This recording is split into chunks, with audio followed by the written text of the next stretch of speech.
الحمدللہ نحمدہ و نصلی علی رسولہ الکریم۔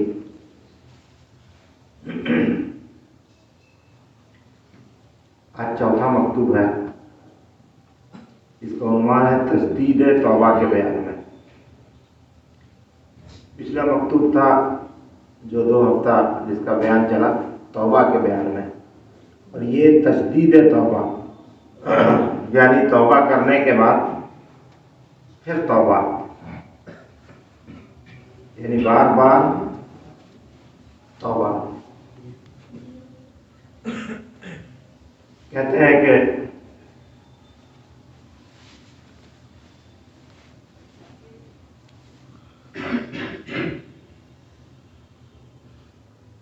توبہ سے کبھی غافل نہیں ہو، اور دل میں یہ ہمت رکھو کہ توبہ کی حقیقت تک پہنچ جائے۔ توبہ کی حقیقت کیا ہے؟ توبہ کی حقیقت تک پہنچا دے اللہ تعالی، یعنی توبہ کرنے کے بعد کچھ ملتا ہے، اس کا مطلب۔ اس کے لیے ایک واقعہ آپ کو بتائیں۔ حضرت امام احمد ابن حنبل کہیں سفر پہ تھے، اور سفر کرتے کرتے ایک گاؤں میں پہنچے تو رات کو گاؤں کی مسجد میں چاہ کے قیام کر لیں۔ مسجد کے انچارج یا مؤذن نے منع کر دیا، باہر نکال دیا۔ سوچا کہ صحن میں بیٹھ جائیں، رات گزارنی تھی، لیکن دیر رات ہوئی تو وہاں سے بھی ہٹا دیا گیا ان کو۔ کوئی پہچانتا نہیں تھا کہ اتنے بڑے اپنے زمانے کے امام ہیں۔ پھر مسجد سے باہر نکال دیا گیا، بالکل باہر۔ لیکن ایک شخص آیا، اس نے دیکھا کہ مسجد سے باہر ہے، تو اس نے اور اٹھا کر کے، لیٹے ہوئے تھے، سو رہے تھے، پاؤں پکڑا اور گھسیٹتے ہوئے مسجد سے دور لے جا کے رکھ دیا۔ آپ نے کوئی شکایت نہیں کی، کچھ نہیں کہا، ٹھیک ہے جہاں پر رکھو وہیں سو رہتا ہے۔ مسافر تھے، محلے کے ایک آدمی کو یہ بات اچھی نہیں لگی، نیک آدمی تھا۔ اس نے دیکھا یہ کہ مسافر ہے، چلو اس کی ضیافت کر دیتا ہے۔ اٹھا کے اپنے گھر لے گیا اور کھانا پینا کھلایا، رات بھر خدمت کی، ان کے سونے پڑھنے کا انتظام کیا۔ انہوں نے دیکھا یہ کہ وہ ہر کام کرتا ہے اور توبہ کرتا ہے، استغفار پڑھتا ہے، ہر وقت اس کے زبان پہ استغفار اور توبہ کے الفاظ ہیں۔ اللہ کی بارگاہ میں عاجزی اور انکساری سے توبہ کر رہا، کام کوئی بھی کر رہا ہو وہ استغفار، مغفرت طلب کرتا ہے، توبہ کرتا ہے۔ آخر امام احمد ابن حنبل نے پوچھا کہ تم اتنا استغفار کرتے ہو، اتنا توبہ کرتے ہو، اتنا مغفرت چاہتے ہو اللہ سے، تو تم کو اس کا کچھ فائدہ حاصل ہوا؟ کوئی بشارت ہوئی، کچھ ہوا فائدہ؟ تو اس نے کہا کہ میری ایک بات تو ہے کہ ہم اللہ سے جو مانگتے ہیں، جو طلب کرتے ہیں، اللہ تعالیٰ ہم کو عطا کرتا ہے، اور میری دعا مقبول ہو جاتی ہے، سوائے اس کے کہ میری ایک دعا ابھی تک میری قبول نہیں ہوئی ہے۔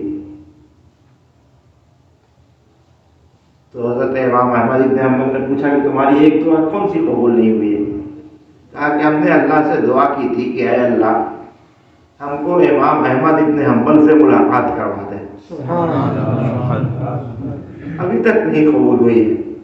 حضرت احمد ابن حنبل کہتے ہیں کہ یہ بھی تمہاری قبول ہو گئی ہے، ملاقات کے لیے ہم کو کھینچ کر کے تمہارے پاس پہنچا دیا گیا، گھسیٹتے ہوئے مسجد سے نکالا گیا، صحن میں سلایا گیا، صحن سے نکالا گیا، دروازے پہ لٹایا گیا، دروازے سے گھسیٹ کر کے دور کیا گیا، یہاں تک کہ تم اپنے گھر لے آئے، یہ تمہاری دعا اس طرح سے اللہ نے قبول کر لی۔ تو یہ ہوتا ہے توبہ و استغفار اور تجدید توبہ۔ توبہ تو کر چکا تھا وہ، لیکن بار بار وہ اللہ کے حضور میں توبہ کر رہا تھا۔ کہتے ہیں کہ توبہ کے بغیر عمل درست نہیں ہے، عمل بھی کریں اور تائب بھی نہ ہو، یہ بڑا گڑبڑ معاملہ ہے۔ اس کا سبب یہ ہے کہ ایمان جو عمل کے لیے سب سے بڑا سرمایہ ہے، اس میں حلاوت پیدا نہیں ہوتی۔ اب یہ بہت بڑے عقیدے کی بات ہے۔ عقیدے کی بات یہ ہے کہ جو آج اہل سنت کہتے ہیں، یہ آج کی بات لوگ کہتے ہیں کہ یہ آج کہی جا رہی ہے، یہ بات یہ آج کی نہیں ہے، ہمیشہ سے بزرگان دین کا بھی یہی عقیدہ ہے، تمام اللہ والوں کا یہی عقیدہ ہے کہ بغیر ایمان کے عمل کی کوئی وقت نہیں ہے۔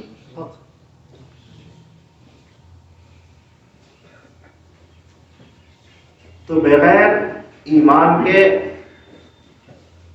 عمل میں کوئی حلاوت نہیں ہوتی ہے، اور ایمان کی حلاوت، ایمان کی تازگی اس سے نہیں ملتی ہے۔ اس لیے کہ ہمیں بیج دے دیا جائے اور کہا جائے کہ اس سے غلہ پیدا کرو، اور زمین نہ دیا جائے تو غلہ پیدا ہوگا، بیج کہاں بوئیں گے؟ تو عمل کی بیج جو ہے ایمان کی ہی زمینیں بوئی جا سکتی ہے، بغیر ایمان کے کچھ بھی نہیں ہے۔ اس لیے ایمان سب سے پہلے درست ہو، اس کے بعد پھر اس پہ عمل کی بیج بونی ضروری ہے۔ کہتے ہیں کہ عمل کے لیے ایمان بڑا سرمایہ، یعنی ہم جیسے ایک تجارت کرنے والا دکان کھولتا ہے، اس میں مال رکھتا ہے، اگر دکان ہی نہ ہو تو مال کہاں سے رکھے گا؟ تو یہ سرمایہ ایمان اگر نہیں ہو تو کچھ بھی بیکار۔ کہتے ہیں کہ اس راستے میں جو بھی قدم رکھتا ہے وہ ہم سمجھتے ہیں کہ ہم رکھتے ہیں، ہم نہیں، ہمارا ایمان آگے بڑھتا ہے۔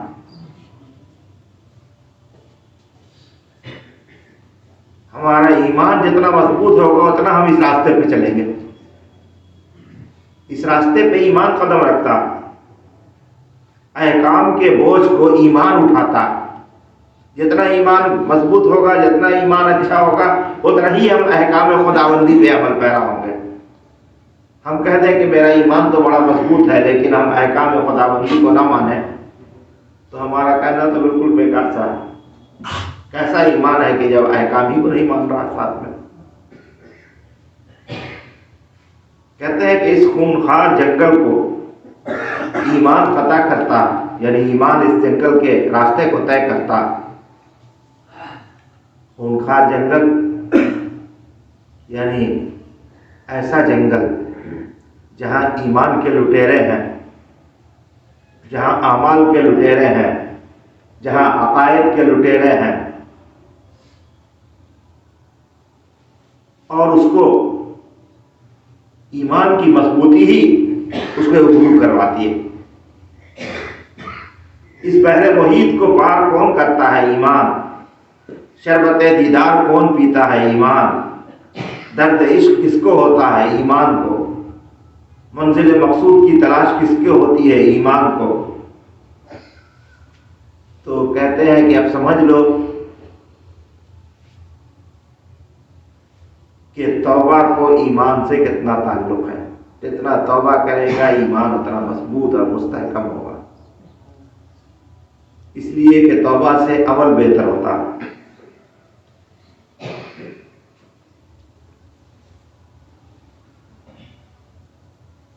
کہتے ہیں کہ ہر دل میں،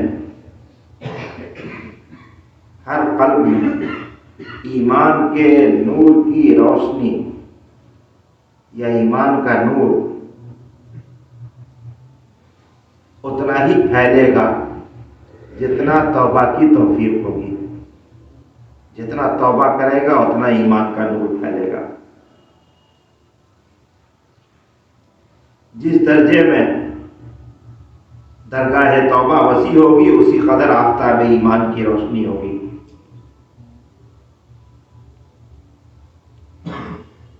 کہتے ہیں کہ توبہ سے ہوتا کیا، اس کی حقیقت کیا؟ کہتے ہیں کہ طالب کے صفات ذمیمہ صفات حمیدہ سے بدل جائے. صفات ذمیمہ یعنی تمام بری عادتیں توبہ کی وجہ سے تمام بری عادتیں اچھی عادتوں میں بدل جاتی ہیں. اگر جھوٹا ہے سچ بولنے لگے گا، جھوٹ سے توبہ کی تو وہ سچا ہو جائے گا. چور ہے، چوری سے توبہ کی تو نیک بخت ہو جائے گا. بد کردار ہے، بد کرداری سے توبہ کی اچھے کردار والا بن جائے گا. بد اخلاق ہے، بد اخلاقی سے توبہ کی اچھے اخلاق والا بن جائے گا.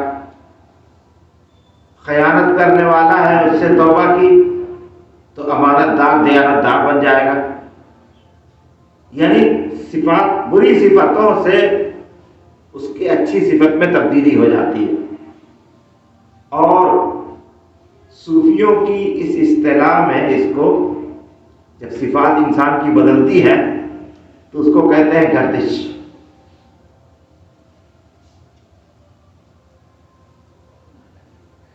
یعنی بری صفتیں ختم ہو کر کے اچھی صفت آ گئی، لیکن اس اچھی صفت میں اور توبہ کی اس سے اچھی آئی، پھر اور توبہ کی اس سے اچھی آئی. اور کہتے ہیں کہ انسان وہ تمام جو اپنی صفتوں کو بدلتا ہے تو بدلنے کے بعد انسان بدل جاتا ہے. عرف عام میں بھی بولتے ہیں اس کے اندر تبدیلی آ گئی. اب یہ وہ نہیں بچا جو پہلے تھا، اس کی پہچان بدل جاتی ہے، مزاج بدل جاتا ہے، طور طریقہ بدل جاتا ہے، انداز گفتگو بدل جاتا ہے. اس کا اہنکار، اس کا غرور، اس کا تکبر سب بدل کر کے خاکساری میں، عاجزی میں، انکساری میں بدل جاتا ہے.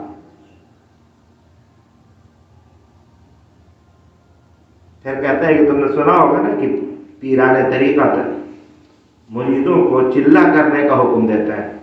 40 دن یہ وظیفہ پڑھو، تنہائی میں بیٹھو، 40 دن یہ عبادت کرو. کیوں کرتا ہے؟ اس سے کیا فائدہ ہے، کیا غرض ہے؟ کہتے ہیں کہ اس سے فائدہ یہ ہے کہ مرید ایک حال سے نکل کر کے دوسرے حال میں چلا جاتا ہے، ایک کیفیت سے نکل کر کے دوسرے کیفیت میں نکل جاتا ہے. وہ 40 دنوں تک دنیا کی آلائشوں سے پاک ہو کر کے اللہ کی عبادت میں مشغول ہو کے جب نکلتا ہے تو دنیا کی تمام گندگیوں سے دور ہو کر کے وہ اپنی بری صفتوں کو چھوڑ کر کے نکلتا اور اچھی صفتیں لے کر کے نکلتا. اگر واقعی صدق دل سے کر رہا ہے تو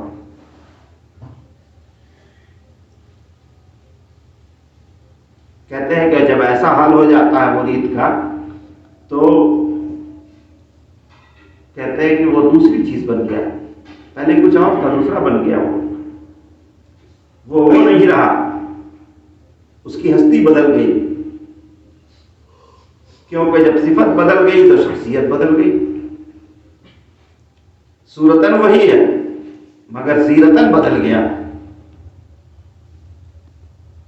اور اس گردش کے بعد جو نور ایمان پیدا ہوتا ہے اس کا نام حقیقت ایمان ہے.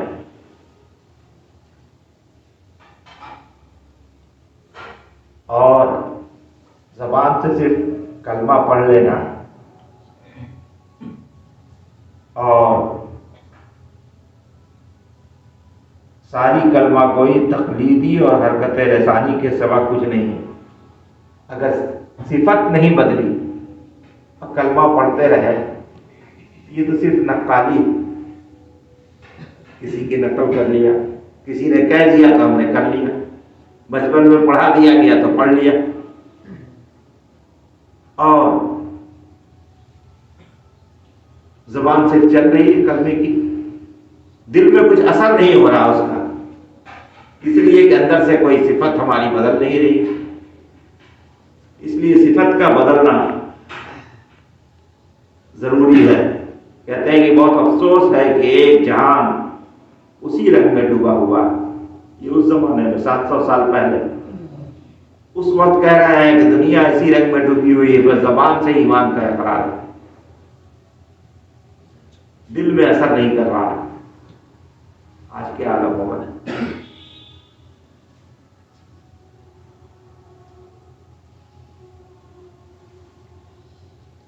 اور پھر فرماتے ہیں کہ ایمان تقلیدی اور حرکت لسانی کا درجہ ہرگز ایک خرے لنگ سے زیادہ نہیں ہے۔ یعنی ہمارا ایمان جو ہے وہ ایک لنگڑے گدھے کی طرح سے ہے، بس دھوبی ہکا رہا ہے تو ہک رہا ہے، سب لوگ کہہ رہا ہے کہ مسلمان ہو تو مسلمان ہے، سب لوگ کہہ رہا ہے کہ تم مومن ہو تو ہم مومن ہیں، خود اپنے اندر ایمان کا کوئی جذبہ نہیں ہے، نہ توبہ ہے، نہ استغفار ہے، نہ گناہوں سے بچنا ہے، نہ اچھی صفتوں کا آنا ہے، نہ اچھی خوبیوں کو اپنانا ہے، نہ بری صفتوں سے دور بھاگنا ہے۔ یہ سب تو ایمان کی بات ہے۔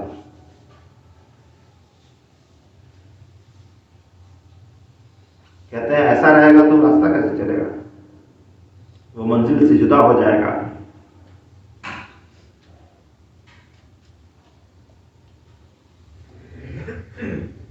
کہتے ہیں کہ اب آتے ہیں اس راستے پہ قدم رکھنے والے کے لیے، فرماتے ہیں کہ اس مقام کی دشوار گزار گھاٹیوں سے اور خوفناک منظر سے کہیں ایسا نہ ہو کہ گھبرا اٹھو اور تمہارے دل میں ایک قسم کی رکاوٹ ہو جائے۔ اتنی بھاری بھاری باتیں ہم نے بتا دی ہیں، کہیں تم کو گھبراہٹ نہ پیدا ہو جائے کہ ہم دنیا میں جیسے ہیں وہ صحیح پڑے رہیں، اتنا یہ سب کرنے کی ضرورت کیا ہے، بڑا مشکل کام ہے۔ توبہ کرنا، استغفار کرنا، یہ گناہ چھوڑیے، وہ اچھی صفتیں اپنائیے، یہ خوبی اپنائیے، یہ خوبی اپنائیے، کیسے ہوگا؟ اور پھر اس کے امتحانات سے گزریے، اس میں ابتلا اور آزمائش سے گزریے، اور پھر صبر و شکر ادا کیجیے۔ سب چیزیں اس پہ شامل ہوتی چلی جاتی ہے۔ یہ کیسے ہو جائے گا؟ کہیں ایسا نہ ہو کہ تم گھبرا اٹھو، تمہارے دل میں رکاوٹ پیدا ہو جائے کہ ہم کو کچھ نہیں کرنا، یہاں تک کہ تم ہیلا تلاش کرو اور کہہ دو کہ جس چیز کی طاقت نہیں اس سے الگ رہنا پیغمبروں کی سنت ہے۔ الفرار مما لا یطاق من سنن المرسلین، جس چیز کی طاقت نہیں ہے اس سے دور رہنا رسولوں کی سنت ہے۔ اور یہ کہہ کر کے تم بھاگ کھڑے ہو جائے، کہتے ہیں کہ ہم تو اور بھی لکھتے ہیں لیکن اندیشہ ہے کہ تم اتنا کر نہیں سکو گے، بھاگ کھڑے ہو گے۔ لیکن پھر بھی اس بارگاہ سے کبھی نا امید ہونے کی ضرورت نہیں، اس لیے کہ اللہ کے حضور میں امیدی ہی سب سے بڑی کامیابی کی دلیل ہے۔ کیوں؟ اس لیے کہ اللہ تبارک و تعالیٰ کہتا ہے کہ بندہ ہم سے جیسی امید رکھتا ہے ہم اس کے لیے ویسا ہی کرتے ہیں، ہم اس کی امید پر پورا اترتے ہیں۔ اس لیے امید اچھی رکھو، کوشش کرتے رہو، ہمت باندھے رہو، اس لیے کہ اللہ کے یہاں کوشش کرنے والے کو کامیابی ملتی ہے اور وہاں وجہ نہیں دیکھا جاتا، وہاں کام بغیر علت کے ہوا کرتے ہیں۔ جس کو نعمت ملتی ہے تو اس سے قیمت نہیں مانگی جاتی ہے. بارگاہ خداوندی میں نعمت دے کر کے قیمت نہیں مانگی جاتی ہے، بلکہ نعمت دے کر کے صرف اس کا اللہ چاہتا ہے کہ میرا شکر گزار رہے بندہ بس. پھر کہتے ہیں کہ بہت سے لوگوں کے ساتھ یہ واقعہ پیش آتا ہے کہ ابھی وہ بت کدے میں تھے، دل بدلا، ذہن بدلا، اور اللہ کی طرف سے ہدایت ہو گئی اور ایسی نعمت ملی کہ چشمے زدن میں کیا سے کیا ہو گئے. بہت سے واقعات ہوا ہے. کہتے ہیں کہ یہ دیکھو کہ سجدہ گاہ کی گرمی تک باقی ہے، اور ادھر دیکھو تو جن و انس و ملک اس کا نشان ڈھونڈ رہے ہیں. ابھی سجدے میں تھا بتوں کے سامنے، ابھی وہ مقام مل گیا کہ جن و انس اس کے مقام تک نہیں پہنچ پا رہے ہیں، اتنا اونچا مل گیا. اللہ کس کو کہاں سے نواز دیتا.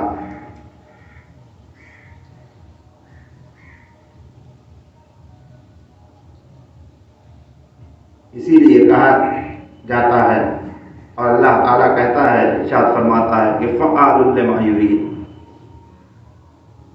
جو چاہتا ہوں میں کرتا ہوں.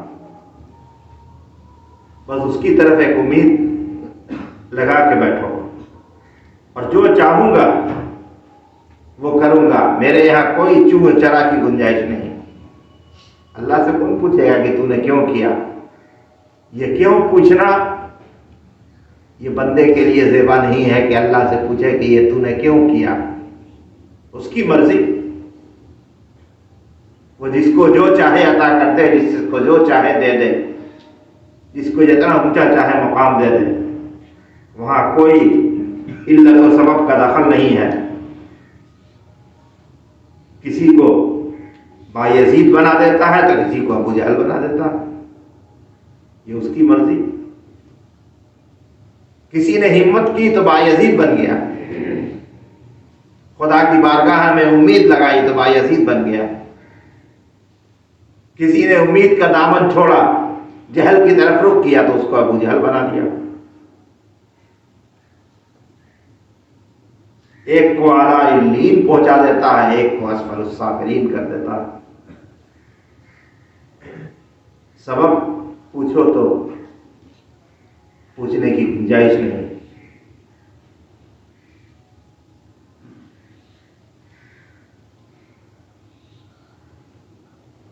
کہتے ہیں کہ خیر حق تعالیٰ تمہیں اپنی حقیقت کی شناخت عطا فرما دے، تمہاری خودی کو تمہارے دل سے دور کر دے.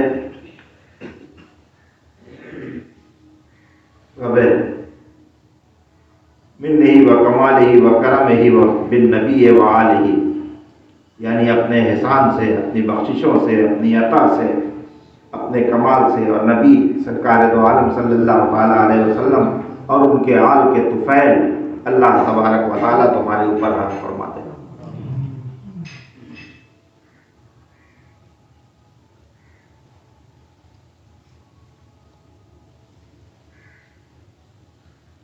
کہتے ہیں کہ ایک بات اچھا نقطہ بیان کرتا ہے کہ ہر چھن کے تم فقیر ہو، حقیر ہو، خاکسار ہو، اور عاجز ہو، انکساری ہے تمہارے اندر، لیکن عاجزی، انکساری، خاکساری سے یہ مت سمجھنا کہ تمہاری ہمت کمزور ہے. اپنی ہمت مردانہ اللہ کے راستے میں رکھو، اس لیے کہ مردوں کی ہمت کسی طرف آنکھ اٹھا کے نہیں دیکھتی، اس کو جو حکم دیا گیا ہے اسی کو بجا لاتی. یعنی ہمت عمل آگے رکھو، کیونکہ مرد کی ہمت جب ایمان کے ساتھ ہمت کرتا ہے، اپنے ایمان کو لے کر کے ہمت کے ساتھ عمل ساتھ میں لے کر کے چلتا ہے، تو کہتے ہیں کہ آسمان و زمین اور عرش و کرسی اور جنت و دوزخ سب سے زیادہ ہمت کا وزن ہوتا ہے. یعنی یہ سب چیزیں بھی ہمت مردانہ کا بوجھ نہیں برداشت کر سکتی، وہ سب سے آگے نکل جاتا ہے. اور یہاں پر فرماتے ہیں کہ اس جماعت کو دوزخ اور بہشت کی پرواہ نہیں، یہ لوگ ایسے ہی بنائے گئے ہیں، بارگاہ خداوندی سے لو لگائے ہوئے ہیں، صرف اللہ کو طلب کرتے ہیں، نہ دوزخ کو طلب کرتے ہیں، نہ جنت کو طلب کرتے ہیں، نہ دوزخ سے دوری طلب کرتے ہیں، نہ جنت کی طلب کرتے ہیں، بلکہ وہ اللہ کو طلب کرتے ہیں۔ اور جب اللہ مل گیا تو جو اللہ کی رضا کی جگہ ہے وہ مل جائے گی۔ اگر اپنے اعمال کے بدلے میں جنت طلب کیا تو جنت تو اللہ نہیں ہے نا، غیر اللہ کو مانگا ہم نے۔ اپنے اعمال کے بدلے میں جہنم سے پناہ مانگی صرف، تو بھی گویا وہ اللہ نہیں۔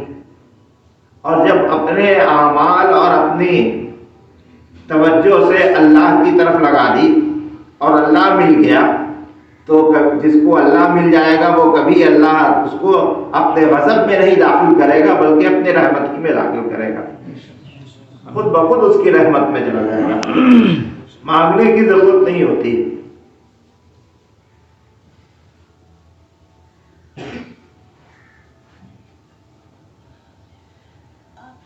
کہتے ہیں کہ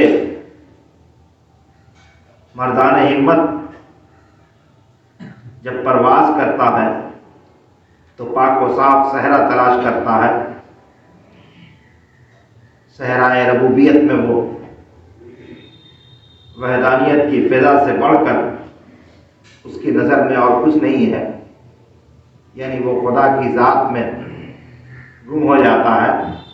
اسے نہ بیت المقدس یاد رہتا ہے، نہ کعبہ یاد رہتا ہے، اس لیے کہ جو کعبے والے کے انوار میں ڈوبا ہے اس کو کعبہ دیکھنے کی ضرورت کیا ہے؟ ہم لوگ تو وہ ہیں جو صرف ابھی کعبہ دیکھ رہا ہے، مسجد دیکھ رہا ہے، وہ تو مسجد والے کو دیکھ رہا ہے، کعبے والے کو دیکھ رہا ہے۔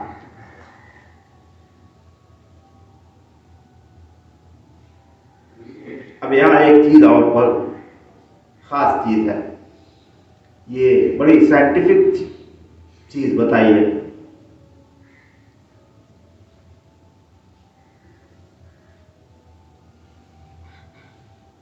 زمین و آسمان کا طواف کرنا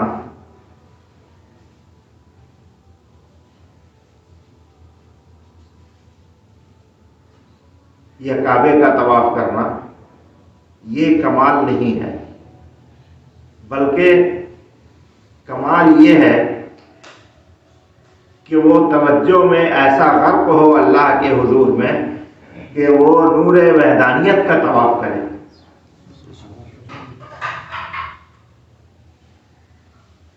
اور اولیاء کرام کی شان کیا ہوتی ہے کہ وہ سر جھکائے، ہاتھ پاؤں سمیٹے ایک حالت میں بیٹھے ہیں، اور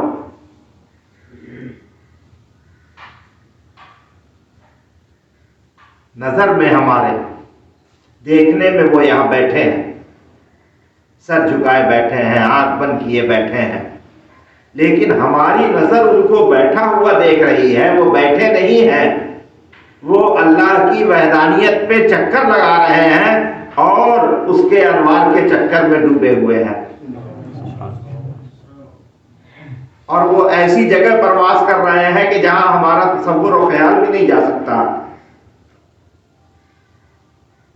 بلکہ وہ مکان سے پرے ہیں اور کون و مکان سے آگے وہ ہو کر کے آ رہے ہیں۔ آپ سوچیے گا کہ تو بہت عجب بات ہے، آدمی بیٹھا بھی رہے اور کہیں اور بھی رہے۔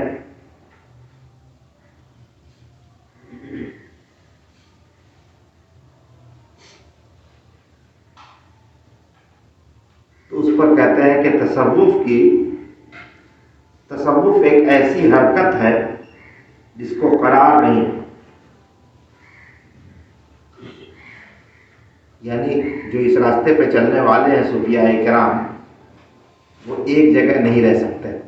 دیکھنے میں وہ ایک جگہ ہے، اپنے حجرے میں، اپنے مکان میں، اپنے مسند پر ہیں، لیکن وہ ایک جگہ نہیں رہتے ہیں۔ کیوں؟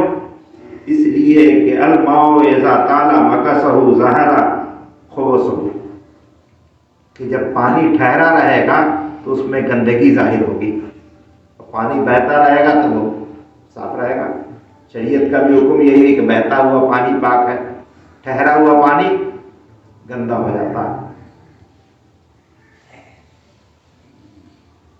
کہتے ہیں کہ صورتاً انسان ایک گوشے میں بیٹھا ہو اور اسرار اس کے ملکوت و جبروت کی سیر کرتے ہو، دیکھنے میں ایک جگہ ہے لیکن وہ ایک جگہ نہیں ہے۔ آپ نے نہیں سنا غوث الاعظم شیخ عبد القادر جیلانی رضی اللہ تعالیٰ عنہ کا واقعہ کہ وہ اپنے گھر میں بھی تھے، اپنے حجرے میں بھی تھے، اور اپنے کئی مریدوں کے یہاں بیک وقت دعوت میں بھی تھے اور عبادت میں بھی تھے۔ تو یہ اللہ والوں کی شان ہوتی ہے کہ وہ دیکھنے میں ایک جگہ ہوتا ہے لیکن وہ کئی جگہ ہوتا ہے، اور کئی جگہ میں صرف دنیا کی جگہ نہیں، وہ عالم ملکوت میں بھی ہوتا ہے، عالم جبروت میں بھی ہوتا ہے، دوسرے عالموں کی سیر کرتا ہے۔ اب اس کی مثال دیتے ہیں کہ ایسا کیسے ہو جاتا ہے؟ کہیں بھی انسان چلے گا پھرے گا تو حرکت کرتا ہوا نظر آئے گا۔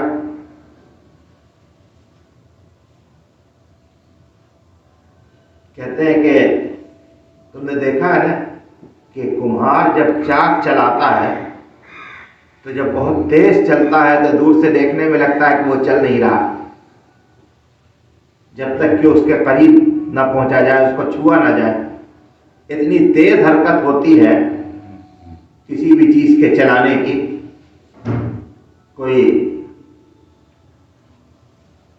چکی ہی چلائی جائے بہت تیز، تو اتنا تیز چلتی ہے کہ پھر بالکل ساکن نظر آتی ہے۔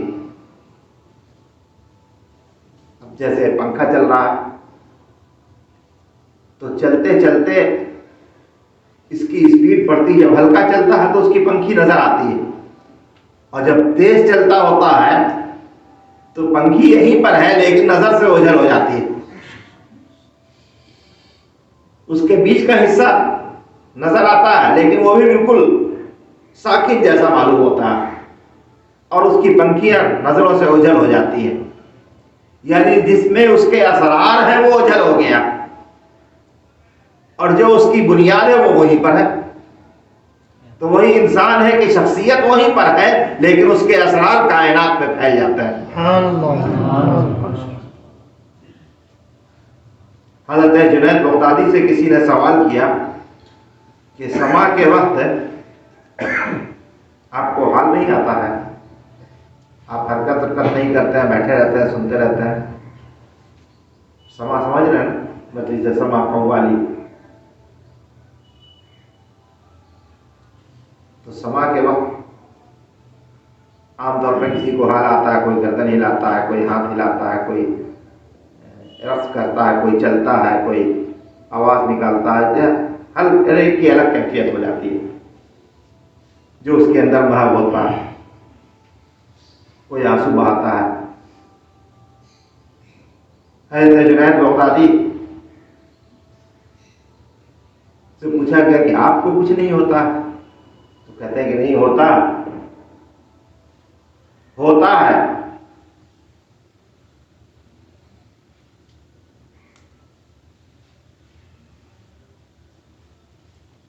کیسے ہوتا؟ نظر نہیں آتا۔ تو کہتے ہیں کہ پہاڑ کو دیکھا ہے تم نے؟ اللہ کا فرمان ہے کہ پہاڑ بادلوں کی طرح سے پہاڑ بھی چلتا، لیکن پہاڑ کا چلنا کسی کو نظر نہیں آتا۔ تو اللہ والے صوفیاء کرام میں سے بعض ویسے پہاڑ ہوتے ہیں کہ وہ چلتے ہیں لیکن نظر نہیں آتے، ان کا جسم یہی رہتا ہے اور ان کے اسرار و رموز رفع کرتے ہیں۔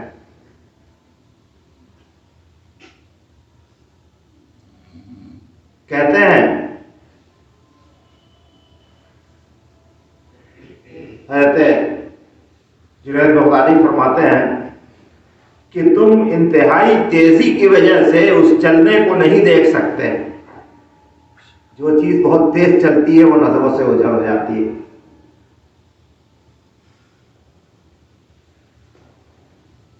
دیکھو کہ نسیم سحر گزر جاتی ہے لیکن ذرا بھی خبر نہیں ہوتی. یعنی صبح کی ٹھنڈی ہوا فضا میں، جب صبح کے وقت ٹھنڈک رہتی ہے اس کو نسیم سحر کہتا ہے. اور وہ ہوا جو ہے وہ بدن کو چھوتی نہیں ہے، نہیں لگتا ہے کہ ہوا چلی، جسم ہلا، کپڑا ہلا، لیکن پورے فضا میں ٹھنڈک پھیل جاتی ہے. تو وہ ہوا چلی ہے، سب کو ٹھنڈا کر دیا اس نے، لیکن جلتے ہوئے نظر نہیں آئی. اس لیے کہ وہ تھوڑے سے وقت میں اتنی رفتار سے گزر جاتی ہے کہ اپنی ٹھنڈک چھوڑتی ہوئی گزر گئی، لیکن احساس نہیں ہوا. وہی حال اللہ والوں کا ہے کہ وہ ایک جگہ رہ کر کے بھی وہ چلتے ہیں، پھرتے ہیں، گھومتے ہیں، ٹہلتے ہیں، اور سب کچھ ان کا دور چلتا ہے. ہماری نظر میں وہ ایک جگہ ہے. یہی حال ان کے ورد و وظیفے کا بھی ہے. اس کے بارے میں آگے آئے گا کسی بیان میں کہ جب اللہ والے لوگ وظیفہ پڑھتے ہیں، آپ نے دیکھا ہوگا بہت سے بزرگوں کو لوگ اس کے اوپر اعتراض کرتے ہیں کہ پیر صاحب کے پاس گئے تو ان کی تسبیح چل رہی تھی، بات بھی کر رہے تھے، تسبیح بھی ہلا رہے تھے. تو بہت سے لوگ تو اس کی نقل کرتے ہیں، لیکن بہت سے لوگ واقعی ان کے پڑھنے کا انداز یہ ہوتا ہے کہ زبان اور دل دونوں الگ الگ کام میں مصروف ہوتا ہے. دل پڑھتا ہے اور زبان بولتی ہے. بلکہ اس میں ایسا بھی مقام ہوتا ہے کہ دل الگ بولتا ہے، زبان الگ بولتی ہے، اور جسم کے دوسرے اعضاء الگ بولتے ہیں. ہم جس چیز کو 10 منٹ میں کریں گے وہ اس چیز کو آدھے منٹ میں کریں گے. کیوں؟ اس لیے کہ ہم زبان سے بولیں گے، وہ دل سے بولیں گے. ہم زبان سے بولیں گے، ایک بار بولیں گے، وہ اتنی دیر میں ان کے جسم کے تمام رومے پڑھ دیں گے اور بول دیں گے. اس کی گنتی ان کے یہاں بڑھ جاتی ہے. ہم ایک چیز کو بولیں گے، کہا جائے ایک پیر اگر حکم دے کہ تم کو یہ وظیفہ 1000 بار پڑھنا ہے، تو ہمارے پڑھنے میں 1000 بار میں گھنٹہ لگے گا، ان کو پڑھنے میں 1 منٹ لگے گا. اس لیے کہ ہمارے ان کے جسم کے 1000 رومے ایک ساتھ میں ایک بار پڑھیں گے تو ان کا 1000 ہو جائے گا. ہم کو نظر نہیں آتا ہے کہ ہم نہیں سن سکتے ہیں، وہ جانتے ہیں کہ ان کا ہاتھ بھی پڑھ رہا ہے، ان کی زبان بھی پڑھ رہی ہے، ان کی آنکھیں بھی پڑھ رہی ہیں، ان کا قلب بھی پڑھ رہا ہے، ان کا جگر بھی پڑھ رہا ہے، ان کا ذہن بھی پڑھ رہا ہے، اور ان کے جسم کا روما پڑھ رہا ہے. یہ جب آدمی اس مقام پر پہنچتا ہے تو ایسا ہوتا ہے. اللہ تبارک و تعالی بزرگان دین کے طریقے پہ چلنے کی توفیق عطا فرمائے. وآخر دعوانا الحمدللہ رب العالمین.